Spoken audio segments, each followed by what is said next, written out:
Hey guys, back with another video. This time I have a quick unboxing of the new Sony RX100 M4. It was announced sometime this summer. Finally got my hands on one, decided to check it out. I've had the Mark 1 and a Mark 3, but I was anxious to see what the Mark 4 had to offer, and this is kind of like a quick unboxing video, so to speak. I've seen it written as RX100 IV for 4, or as on the side of the box showing it as an M4. Depending on who or what you ask. There's the box.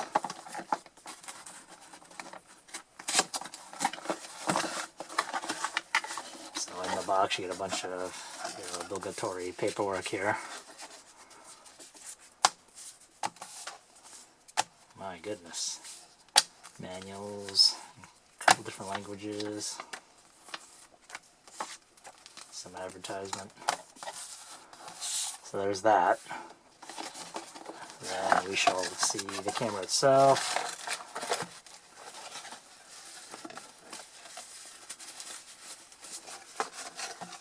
I've already taken the camera out of the box.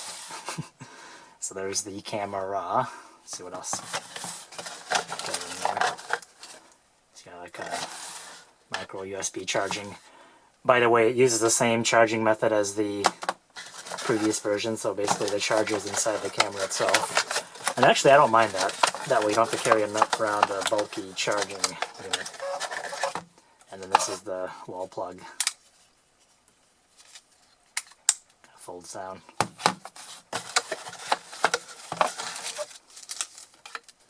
Wrist strap.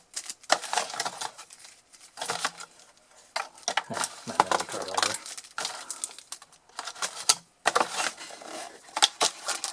Pretty much it. Comes in a pretty compact box, which is pretty nice.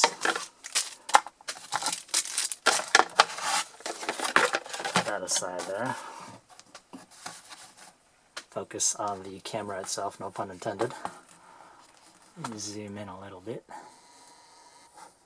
You guys can get a good look at the dude here. So this is the Mark IV. Not much difference in terms of overall size or the body styling from the Mark III. It still does have the flip out selfie screen here. Same story there as the Mark III. So the exterior dimensions have not changed much. You still have the pop-up flash and the EVF here. They did upgrade the resolution on the EVF. So for you EVF users, you should like that. I don't really use it too much, unless it's really bright out. And then you got the flash here. Has that same, bouncing up, bouncing down business. Such a dinky little flash. If anything, I might use this to trigger off camera flash using an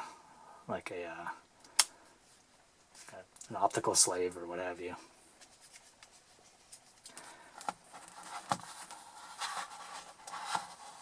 Yeah, so as you can see, the camera itself is fairly identical. I still wish I had the Mark III to show you. I had since sold that to a friend of mine.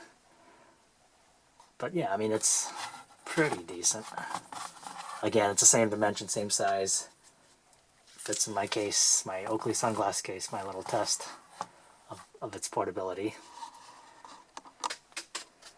So basically, I'm just going to run down the quick specs. You can find the full specs anywhere, of course. Uses a 20.1 megapixel 1-inch type Stacked CMOS sensor with DRAM memory on the back.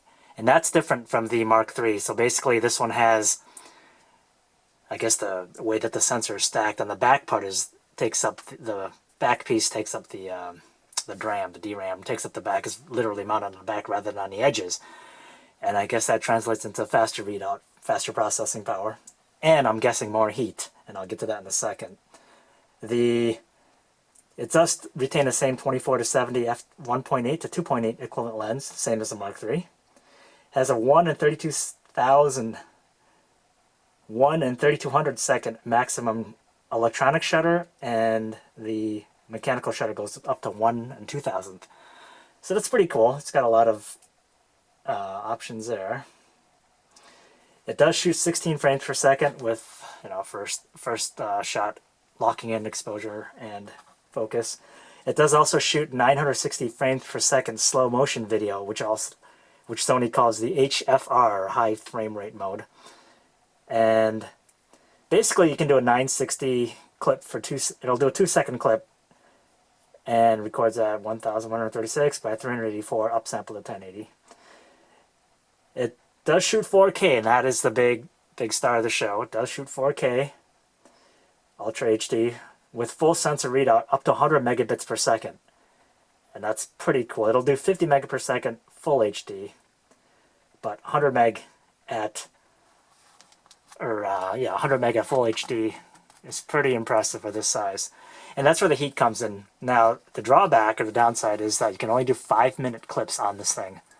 Only 5-minute video clips in full HD, and that's probably because of the size of the camera itself. There isn't a lot of surface area for the heat sinking, so there's not a lot of area to dissipate the heat.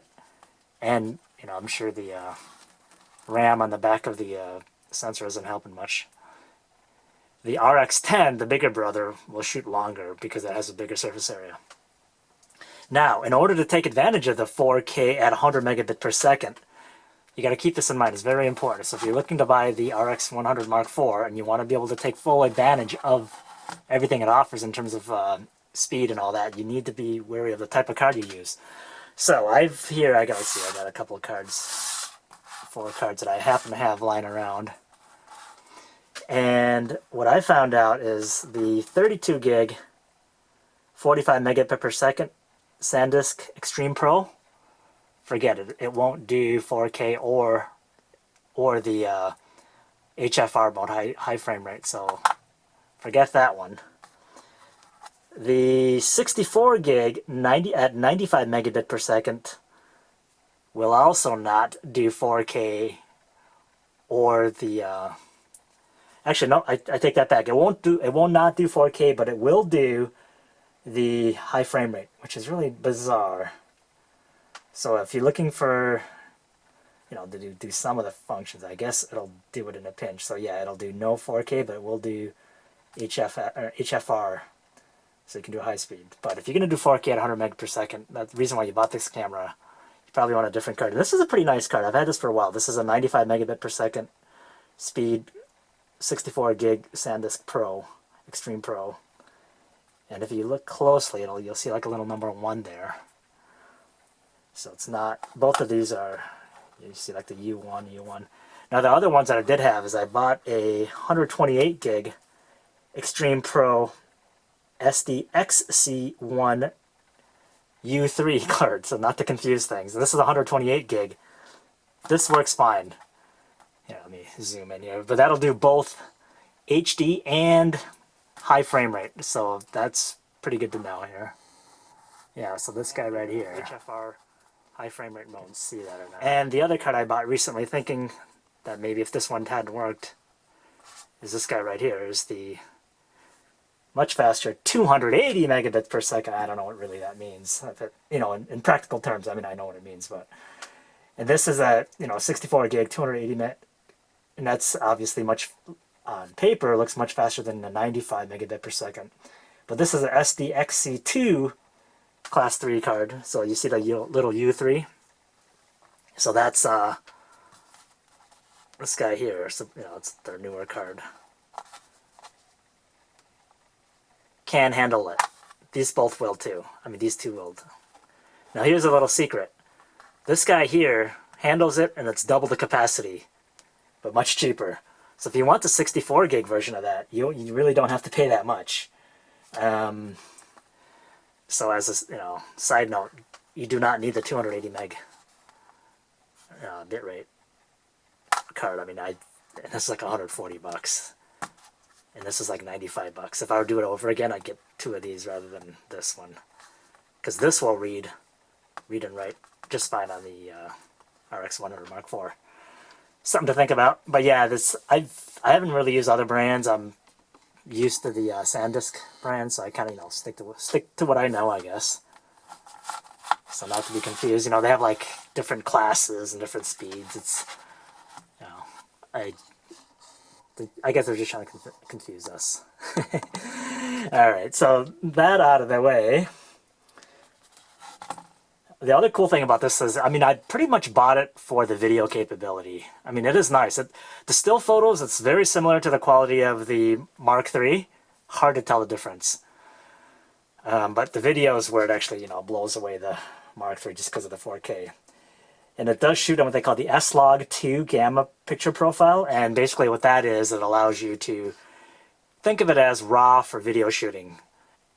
It'll, like, you know, expose to the highlights, and it looks kind of mucky when it comes out of the camera, but once you post-process it using some type of a color grading software, I think DaVinci something light, or you'll be able to get a lot more dynamic range out of it, and I look forward to trying that out with that profile. It also does 1080 at 120p recording, which is up from 720 on the Mark III, so you can shoot 1080 video at 120p and not be limited to, you know, the 5-minute mark the 4K video does. And you can slow it down in post and get a pretty awesome pseudo slow motion effect, I guess. Alright. It also has steady shot and intelligent active steady shot, which is pretty cool. So once that's engaged, it pretty much stabilizes your, you know, jerky footage. However, just the optical image stabilization is available in 4K, so the intelligent steady shot or what have you will not be available in the 4K. Only in 1080, full HD. You know, oh well. And let's see what else. So this, the kind of the bummer about this camera, I guess. I mean, it does do a lot of great things, of course, but it does only do 280 shots per charge as opposed to the 320 on the Mark III. So it's down. It uses the same battery. You know, that's probably one of the things you want to buy is an extra battery when you can, because these, you know, it does go through battery a lot. And it's kind of pricey. It's about, at the time of this recording, this is, you know, end of October 2015. It's about $950, just shy of that, about $948. Whereas the Mark III, I remember, I think I might have paid like $748 or $750. So yeah, you're paying a hefty premium for the 4K and the improved sensor. Did they need to charge that much? I don't know. I guess the 800 price point probably would have been kind of like the sweet spot, and it would have sold a bunch of them. But, you know, I don't know. Oh well. And of course it has no touchscreen. I wish it had touchscreen. That would be kind of nice at this price point, since everyone else has it. Basically the touchscreen allows, you know, I mean, you could do touch focusing and all that other fun stuff on there. Let's see.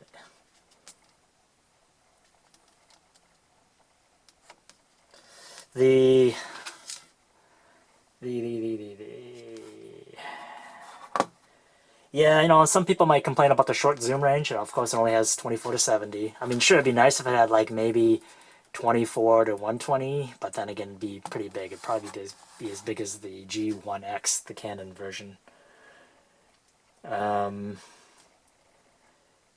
What else? And I wish it was weather sealed. That'd be kind of nice. Have some weather sealing going on. And the other annoying thing about this, so you can control this with a smartphone, of course. The program that comes with it is pretty rudimentary. It only allows you to trip the shutter and maybe do some, you know, zoom in and out. There's no touch tap focusing. You can't do video. Sony makes you go online and download their smart remote control app. And in order to do that, you have to sign up for the Sony Entertainment Network account. Kind of annoying. So at this price point, they make you go and download the better version. So I'll post some videos and stills if you go to my Flickr site. Flickr.com/photos/LEXPIX with an underscore after the X. There'll be a link if you look at my profile there. And I'll try to upload some videos, some samples taken with this guy here, both video and still. Yep, pretty good. $950 though. That might be a deal breaker for some people. Pretty expensive for a pocket camera, but it's probably hands down the best one out there right now.